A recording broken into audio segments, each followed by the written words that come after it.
इंदौर के आज़ाद नगर क्षेत्र से लव जिहाद का मामला सामने आया है। यहां एक युवती ने मुस्लिम युवक पर दोस्ती के नाम पर धोखाधड़ी, झूठी पहचान बताकर शादी करने और धर्म परिवर्तन का दबाव बनाने का गंभीर आरोप लगाया है। मामले की जानकारी मिलते ही पुलिस ने सक्रियता दिखाते हुए आरोपी युवक अमन खान को तत्काल हिरासत में ले लिया है। पीड़िता ने पुलिस को बताया कि युवक ने पहले खुद को अमन साकू नाम से परिचित कराया और धीरे धीरे दोनों में दोस्ती हुई। इसके बाद आरोपी युवती को महाकाल मंदिर दर्शन कराने ले गया और वहीं पर झूठी शादी की रस्म अदा की। पीड़िता के अनुसार शादी के बाद युवक ने धीरे धीरे उसका पूजन पाठ करने पर विरोध करना शुरू किया और उस पर हिंदू धर्म छोड़कर मुस्लिम धर्म अपनाने का दबाव बनाने लगा। इस दौरान आरोपी ने युवती से बर्बरता भी की, जिससे उसके हाथ में चोट आई। पीड़िता ने साहस जुटाकर मामले की जानकारी बजरंग दल पदाधिकारियों को दी, जिन्होंने तुरंत पुलिस और वरिष्ठ अधिकारियों को सूचित किया। पुलिस ने युवती के साथ थाने पहुंचकर आरोपी के खिलाफ प्रकरण दर्ज कर लिया है और उसे गिरफ्तार कर पूछताछ शुरू कर दी है। जांच के दौरान पुलिस को युवक के मोबाइल से कई अन्य युवतियों के साथ की गई संदिग्ध चैटिंग और कुछ आपत्तिजनक तस्वीरें भी मिली हैं। पुलिस इन साक्ष्यों की जांच कर ये पता लगाने का प्रयास कर रही है कि कहीं आरोपी ने अन्य युवतियों को भी इसी तरह फंसाने की कोशिश तो नहीं की। फिलहाल आरोपी पुलिस हिरासत में है और उससे गहन पूछताछ की जा रही है। पुलिस अधिकारियों का कहना है कि जांच पूरी होने के बाद मामले में और भी खुलासे हो सकते हैं। घटना क्रम हुआ है आज़ाद नगर थाने के अंतर्गत, जिसमें एक युवक अमन खान को अरेस्ट किया गया है।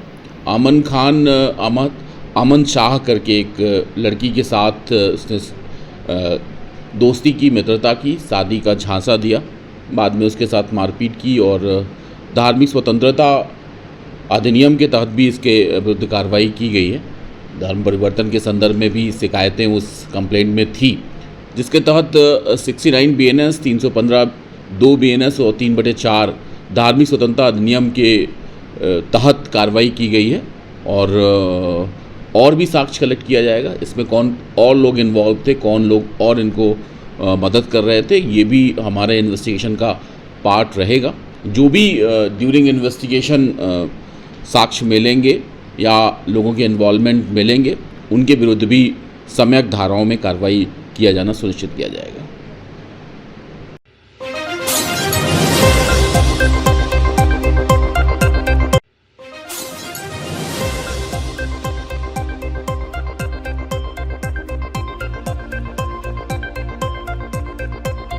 धार जिले के डही थाना अंतर्गत एक हृदय विदारक घटना में अपनी दादी की अस्थियां विसर्जित करने गए 19 वर्षीय युवक व उसके 13 वर्षीय छोटे भाई की नर्मदा नदी में डूबने से दर्दनाक मौत हो गई। घटना 20 अगस्त आज सुबह की है, जब डही के धर्मराय रोड के रहने वाले परिवार की बुजुर्ग महिला की मृत्यु के बाद उनकी अस्थियां विसर्जित करने सस्तिया परिवार के लोग डही से कातरखेड़ा स्थित नर्मदा नदी तट पर पहुंचे थे। इस दौरान अस्थियां विसर्जन के दौरान 13 वर्षीय आकाश पिता मुकेश सस्तिया गहरे पानी में नहाने चला गया, जिसमें वह डूबने लगा। उसे बचाने उसका 19 वर्षीय भाई हिमेश पिता मुकेश सस्तिया भी नर्मदा में नदी में कूदा और वह भी डूबने लगा। इन दोनों को डूबता देख उनके दादा कालू सिंह ने बचाने का प्रयास किया, पर वे दोनों को ही नहीं बचा पाए और दोनों ही सगे भाई नर्मदा के गहरे पानी में उलझ कर डूब गए। इसके बाद मौजूद परिजनों द्वारा मशक्कत के बाद दोनों भाइयों के शवों को निकाला गया और तुरंत ही डही के सरकारी अस्पताल लेकर पहुंचे। यहां डॉक्टरों ने उन्हें मृत घोषित कर दिया। वहीं इस हृदय विदारक घटना के बाद परिवार में शोक की लहर दौड़ गई है और अपने घर के चिरागों के बुझने से परिजनों का रो रो कर बुरा हाल है। वहीं दोनों के मृतक भाई अलीराजपुर में अपने पिता मुकेश सस्तिया, जो कि होमगार्ड में पदस्थ थे, के साथ रहकर पढ़ाई कर रहे थे और अपनी दादी की मृत्यु के बाद डही में मुंडन कार्यक्रम में आए थे। इधर मृतकों के पिता मुकेश सस्तिया इंदौर में होमगार्ड की ट्रेनिंग में है, जो घटना सूचना मिलने के बाद वहां से डही के लिए निकले हैं। प्रशासन की ओर से डही अस्पताल में मृतकों के शवों का पोस्टमार्टम कराकर आगे की प्रक्रिया की जा रही है। सर, आज जो घटना हुई है, इसकी पूरी जानकारी क्या है? ये जो आकाश पिता मुकेश हैं 13 वर्ष और जो हिमेश पिता जी मुकेश 19 वर्ष धर्मराय रोड डही के सुबह 9 बजे लगभग मृत अवस्था में सामुदायिक स्वास्थ्य केंद्र डही लाए गए। उनके परिजनों द्वारा बताया गया कि जो उनका अस्थि विसर्जन का कार्यक्रम था, उसके संबंध में आज वो सुबह गए थे मुंडन कार्यक्रम से, तो पानी में डूबने से मृत अवस्था में अस्पताल लाए थे और उनके परिजन द्वारा यही बताया कि पानी में डूबने से मौत हुई।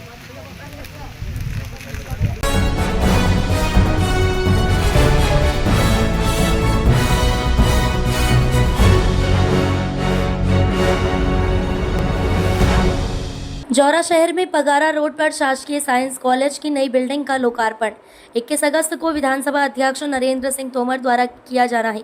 कॉलेज में लोकार्पण प्रोग्राम को लेकर टेंट, कुर्सी आदि चीज़ों की व्यवस्था करनी है। जौरा शासकीय कॉलेज के प्राचार्य HL हाड़ा ने पास के ही एक टेंट वाले दुकानदार रमेश राठौर को बुलाया और टेंट लगाने की बात कही। रमेश राठौर ने बताया कि मैंने टेंट लगाने के 25,000 रुपये मांगे थे। उस पर शासकीय कॉलेज के प्राचार्य HL हाड़ा भड़क गए और टेंट वाले को धमकी दे डाली। रमेश राठौर द्वारा बताया गया है कि हाड़ा ने मुझसे कहा 15,000 रुपये में टेंट लगाना पड़ेगा, नहीं तो तेरा मकान तोड़वा दूंगा।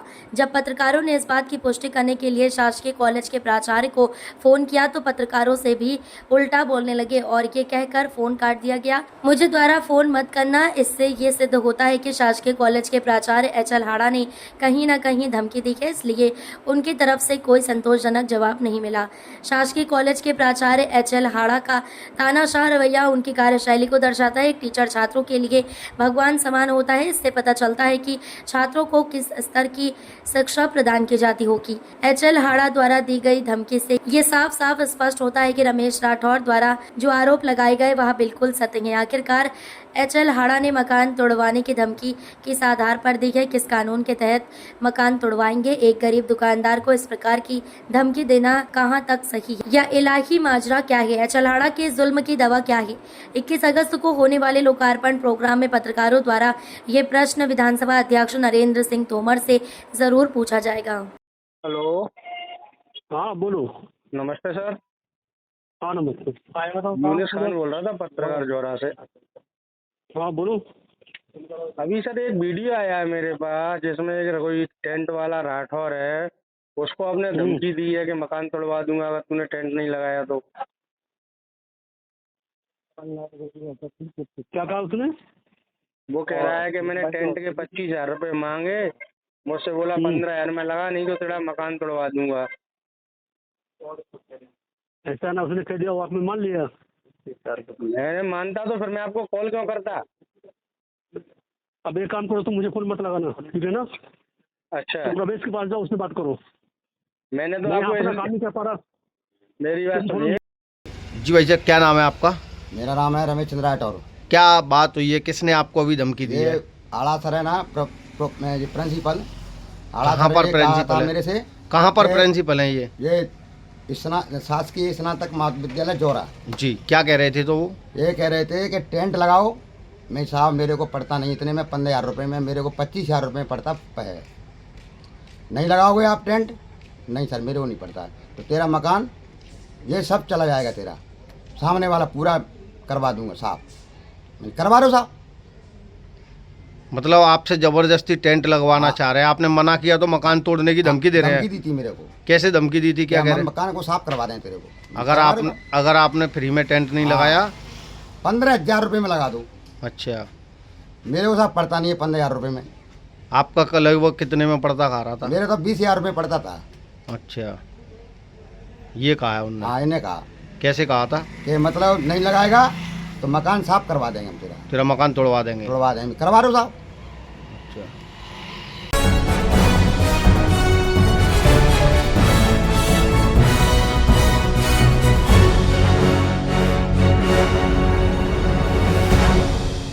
धार शहर की हटवाड़ा स्थित इमामबाड़े को लेकर प्रशासन ने अहम कदम उठाते हुए इसे PWD विभाग सुपुर्द कर दिया।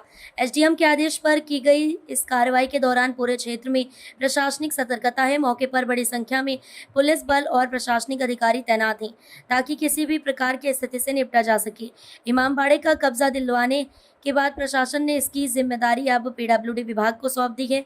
इस कार्रवाई को लेकर शहर भर में चर्चा का माहौल है और लोग पुलिस प्रशासन की इस सक्रियता की बातें करते नजर आए। सुरक्षा व्यवस्था के मद्देनजर पुलिस प्रशासन लगातार क्षेत्र का भ्रमण कर रहा है और हालात पर नजर बनाए हुए है।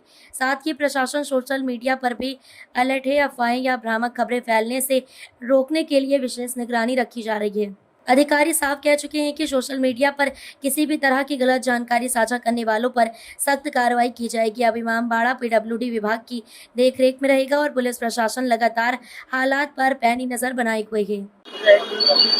इमामबाड़े में आज जो है पुलिस प्रशासन ने और शासन ने कब्जा लिया है, क्या है पूरा मामला? विगत 2.5 वर्षों से हिंदू समाज इस लोकमान्य तिलक सांस्कृतिक मंच की मुक्ति के लिए एक जन जागरण अभियान चलाए रखा था। उस जन जागरण अभियान का कल रात्रि मतलब आज एक सुखद पटाक्षेप हुआ है। श्री कृष्ण ने भागवत गीता में कहा है, संगच्छतम संवदतम संवो मनांसि जानताम देवा भागम यथा पूर्वे संजानाना उपासित। साथ साथ चलो, एक जैसा बोलो, एक जैसा भाव रखोगे तो देवताओं का भाग भी आपको प्राप्त होगा। यही श्लोक को आज पूरे धार के हिंदू समाज ने चरितार्थ किया है। संगठित हिंदू शक्ति जब खड़ी होती है तो सारी विघ्न बाधाएं दूर होती है। यह संदेश आज पूरे देश को धार नगर के हिंदू समाज ने दिया है। ईश्वरीय कार्य कर रहे हैं हम, तो ईश्वर हमारे साथ है। यह बात आज स्पष्ट रूप से सबके सामने साबित हुई है। कोई हर्ष का विषय है, समस्त हिंदू समाज के लिए हर्ष का विषय है। सारा हिंदू समाज जब जागृत होता है, संगठित होता है, तो किसी भी प्रकार की बाधा हो वो दूर होती है। यह एक अपने आप में बहुत बड़े हर्ष का विषय है। मैं समस्त हिंदू समाज को सांस्कृतिक धरोहर रक्षा समिति की ओर से बधाई देता हूँ। आपका नाम? अंशुल शर्मा, सांस्कृतिक धरोहर रक्षा समिति मार्गदर्शक।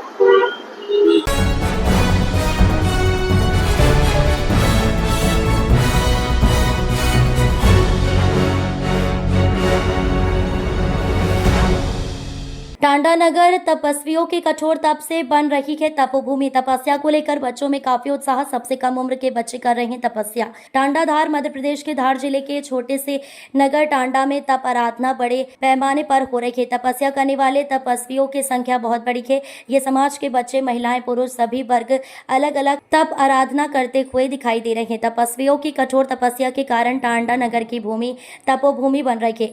तप आराधना का आदिकाल से बड़ा महत्व है। यहाँ कई तपस्वियों ने तपस्या करके भगवान से कई वरदान प्राप्त किए हैं। इसी बात को ध्यान में रखते हुए चातुर्मास हेतु विराजित साध्वी भगवंत तत्वलता श्री जी आदि ठाना की निष्ठा ने तपस्वी तप कर रहे हैं। आपको बता दें, नगर में कोई सिद्धि तप, कोई आईमिल की तपस्या के साथ साथ वर्षे तप की भी तपस्या बड़ी संख्या में हो रही है।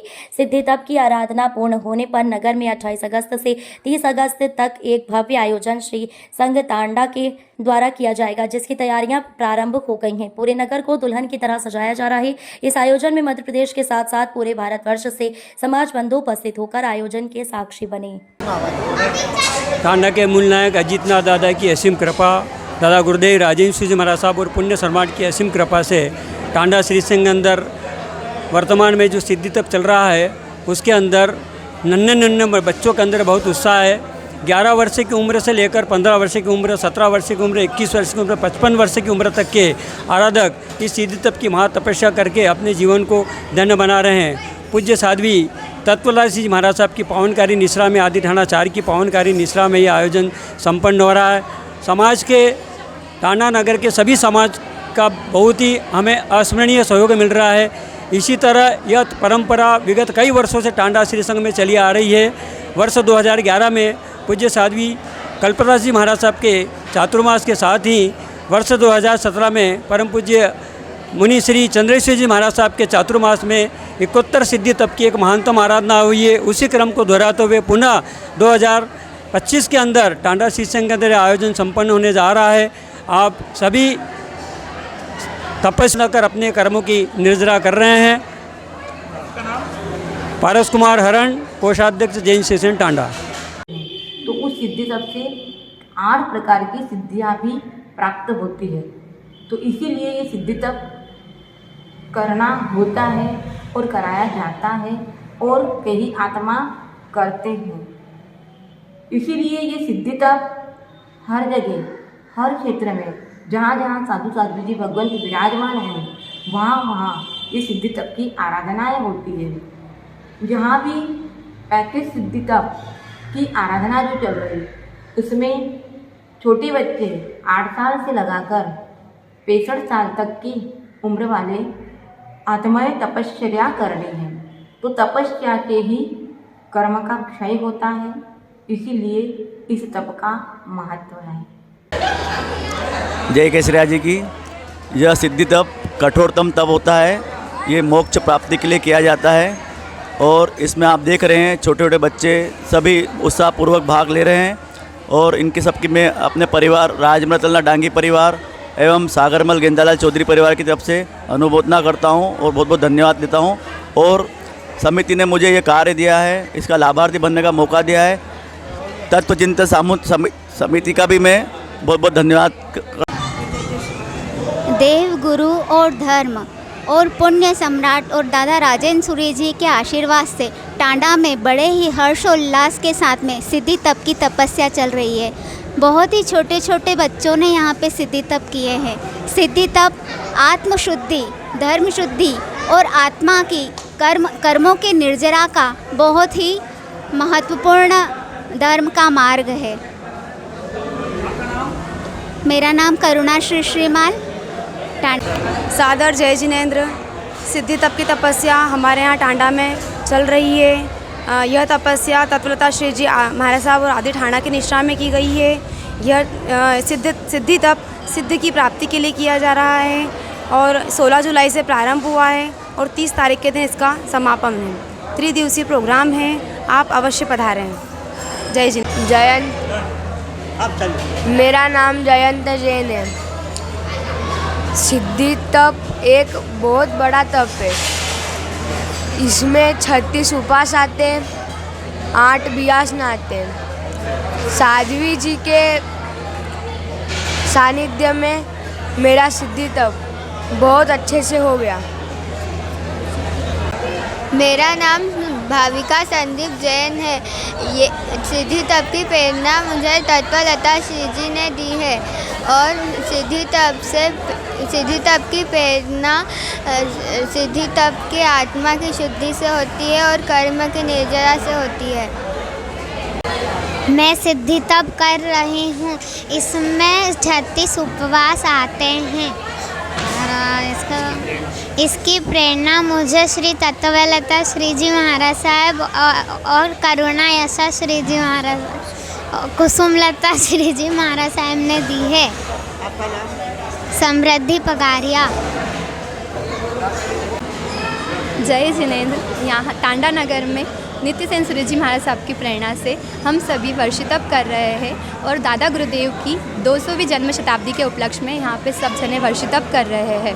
और वर्षी तप यानी जहाँ जो हमारे प्रथम तीर्थंकर आदिनाथ प्रभु ने 13 मास की, जिसमें उन्होंने अन्न और जल का त्याग किया था, उसी तरह उन्हीं की राह पे हम लोग 13 माह की तपस्या कर रहे हैं। जय जय श्री आदिनाथ। कर्म खपाए आदिनाथ, मोक्ष दिलाए आदिनाथ। जय जय श्री आदिनाथ। जय जय श्री आदिनाथ।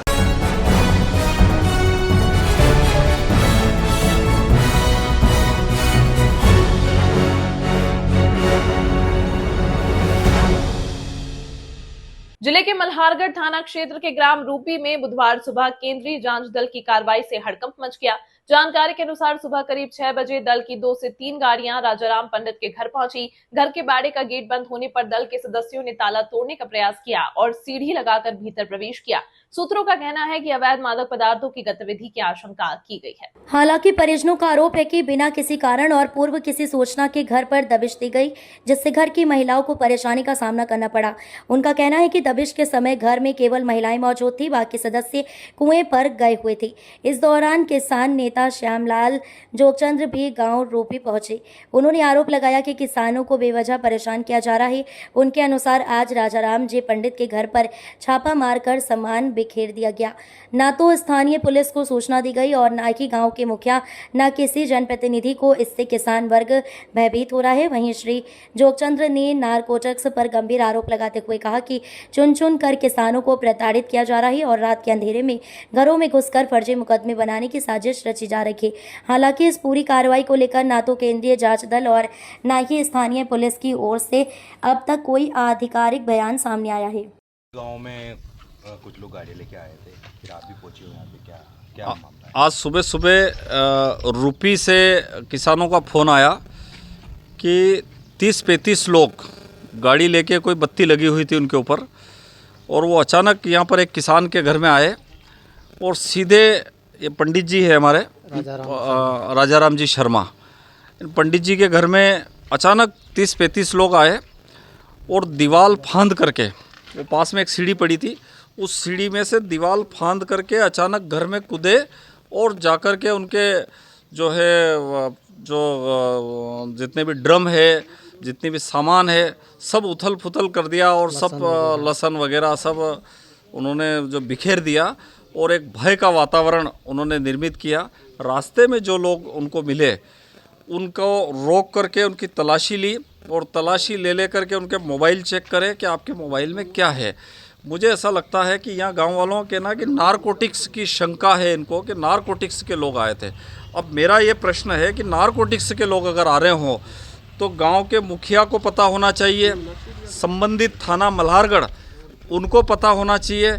इसके साथ साथ जो गांव के 5-7 लोग उन लोगों को पता होना चाहिए और किसी के भी घर में जाकर के अगर ये तलाशी करे तो कम से कम जो लोग आ रहे हैं पहले उन लोगों की तलाशी होना चाहिए, क्योंकि इस क्षेत्र में लगातार मैं हमेशा बोल रहा हूं कि नारकोटिक्स के लोग जनप्रतिनिधियों की मिलीभगत से भारतीय जनता पार्टी के जो नेता है उन लोगों से मिले हुए हैं और आकर के चुन चुन करके किसानों को प्रताड़ित कर रहे हैं, परेशान कर रहे हैं और उन लोगों को आकर के उनके घरों में छापामारी कर रहे हैं। तो छापामारी कर रहे हैं तो कहीं साथ में ला करके तो नहीं कहीं कर रहे। अभी अभी सीबीआई को ये बात पता चली और सीबीआई ने इस क्षेत्र में एक जो इनका अधिकारी था नारकोटिक्स का, कोई महेंद्र सिंह करके एक अधिकारी था मीणा, उसको पकड़ के सीबीआई ने अभी बंद करा और उस पर जो कार्रवाई हुई। तो मुझे ऐसा लगता है कि इस क्षेत्र में लगातार भय का वातावरण है, आम लोग अपने आप को असुरक्षित समझ रहे हैं। किसान जो है वो भयभीत है और वो बहुत दुखी है और उसके खिलाफ मैं आम जनता से आह्वान करना चाहता हूं कि उसके खिलाफ लड़ाई लड़ने के लिए सब लोगों को तैयार होना चाहिए। नहीं, मैं तो पूरा ये किसाना लेने जा रहा था तो उन्होंने मेरी गाड़ी रोकी और उन्होंने पूछा कि मोबाइल है तो मेरे पास में, कि मोबाइल नहीं है मेरे पास, मैं चार्ज लगा के आया। कि फिर मेरी तलाशी ली उन्होंने और गाड़ी की भी तलाशी ली। कितने जने थे? 2 गाड़ी थी और कौन थे वो क्या मालूम, नारकोटिक्स वाले थे पर कहाँ के थे ये मालूम नहीं। वर्दी में थे या? एक गाड़ी में सिविल ड्रेस में थे और एक में वर्दी में थे। हाँ। कितने बजे की बात है? ये सुबह गया था मैं 7 सवा 7 बजे। हम पूरा जाते पिसा लाते ना अपन, वहाँ पिसाने जाते हैं। क्या नाम है आपका? मनोहर सिंह।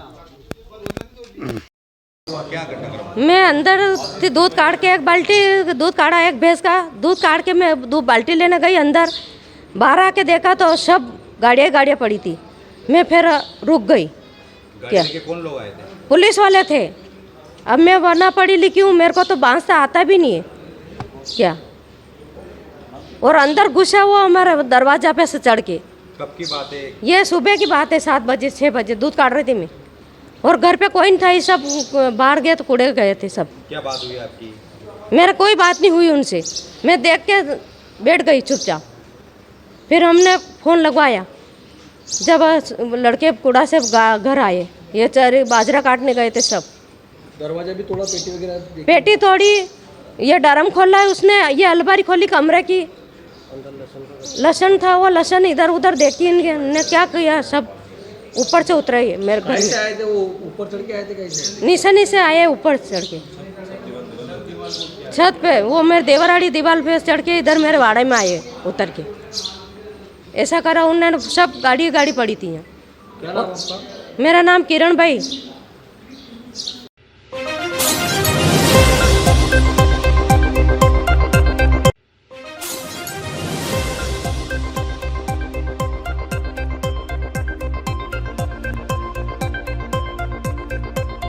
मध्य प्रदेश के मुरैना आरटीओ अर्चना परिहार ने चलाया ई रिक्शा के खिलाफ चेकिंग अभियान। मुरैना कलेक्टर अंकित अस्थाना के निर्देशन पर मुरैना आरटीओ अर्चना परिहार ने मुरैना बाजार की मुख्य रोड पर चेकिंग पॉइंट लगाकर गलत तरीके से चल रहे ई रिक्शाओं पर कार्रवाई की है। जिन ई रिक्शाओं पर कार्रवाई की गई वह गलत रूट पर चल रहे हैं। कुछ नाबालिग बच्चे ई रिक्शा चलाते हुए नजर आ रहे हैं और कुछ ई रिक्शाओं पर नंबर प्लेट नहीं है, जो कि नियम वृद्धि चलाई जा रही है।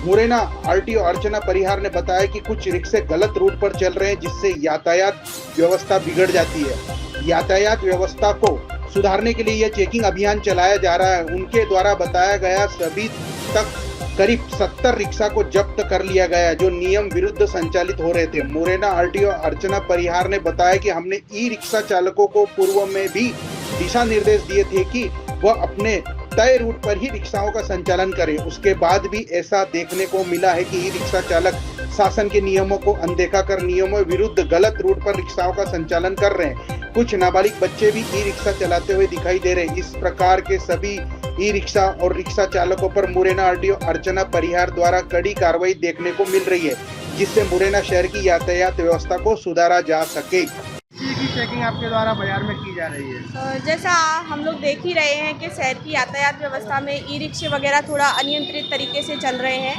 पूर्व में भी हमने इसको दुरुस्त करने के लिए मार्गों का चिन्हांकन किया था, 6 रूटों में जिलों को बांटा था, बट ज़्यादातर लोग एमएस रूट पर ही चलना पसंद कर रहे हैं। हमने 1 से 400 तक इनको नंबरिंग भी की थी, पहले कलर कोडिंग भी की है, लेकिन ये उन नियमों का पालन नहीं कर रहे हैं और बेहतर तरीके से वाहनों का संचालन कर रहे हैं। और कई चीज़ ऐसी भी देखी है कि नाबालिग लोग भी ई रिक्शा चला रहे हैं और बिना लाइसेंस के भी ये लोग संचालन कर रहे हैं। अभी भी हमने लगभग 70 रिक्शों को जब्त किया है और आगे शाम तक भी हम लोग इस पर कार्रवाई कर रहे हैं कि जो भी व्यक्ति बिना लाइसेंस के या नाबालिग व्यक्ति चला रहा है और रूट से भिन्न मार्गों पर संचालन कर रहा है तो उनको नियंत्रित करने का प्रयास करें।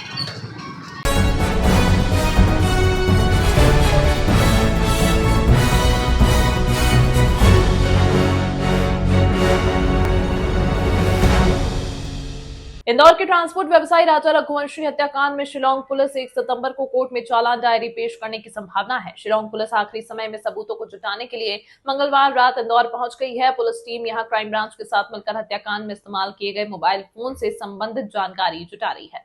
शिलांग पुलिस की टीम के पास आरोपी राज सोनम और अन्य आरोपियों के खरीदे गए 3 मोबाइल फोन के बिल और दुकानदारों की जानकारी है। इसी के आधार पर क्राइम ब्रांच की टीम के साथ मिलकर शिलांग पुलिस संबंधित दुकानदारों से पूछताछ कर रही है। बता दें, राजा रघुवंशी हनीमून के लिए इंदौर से शिलांग गए थे, जहां उनकी हत्या हो गई थी। हत्या का आरोप उनकी पत्नी सोनम रघुवंशी और 3 अन्य लोगों पर है। वहीं पत्नी सोनम रघुवंशी के कथित प्रेमी राज कुशवाहा षड्यंत्र करने का आरोपी है। 5वां आरोपी सोनम रघुवंशी, राज कुशवाहा, विशाल आनंद और आकाश अभी शिलांग जेल में हैं। इन्वेस्टिगेशन में क्या कुछ और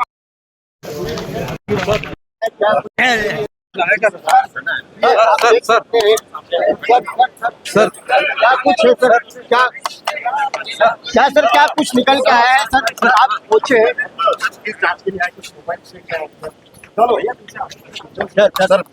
सर किस तरह की जांच के लिए आए हैं यहाँ पर? क्या कुछ मोबाइल लेके आए?